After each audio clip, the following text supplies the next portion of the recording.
Well, LAMP is a preventive health initiative which is targeted at older people. It stands for Local Asset Mapping Project. And the idea is to reach out into the community and try and identify all the resources that are available and try to profile the health of older people in the community as well. At the moment, a lot of resources are spent in healthcare at the end of a person's journey in their illness when they front up to the emergency department.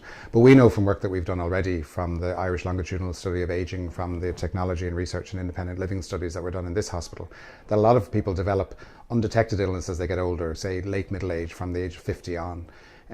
Things like hypertension, osteoporosis, irregular heartbeats, all of these contribute to illness later on in life. Our lifestyles are going to need to change in order to ensure that we age successfully. So LAMP will have a focus on preventive health, and will have a focus on information in our catchment, the catchment area that we serve. The digital element is hugely important because we're generating masses of data all the time. I mean, in our own hospital sees about 48,000 people a year in the emergency department. We have 1,100 inpatients, and in our directorate we see over 8,000 patients a year in our outpatients, and we're still using paper records, although we are moving away from that. So we see a role for digital in terms of facilitating communication between all of those different settings, gathering data to help us better plan services, and then further down the line we'd see a role for technology in order to help people age in place, which is, to live, because most people want to stay in their own homes as they get older. The idea of asset mapping is that you go out and make a complete inventory of everything that works, and you try to mobilize those assets and provide that information back to the community.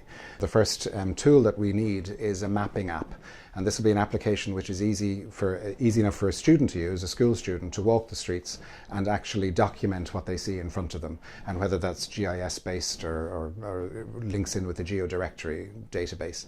There needs to be the facility there to add in extra dimensions to that, such as what activity might be going on in that location or how accessible that particular location might be.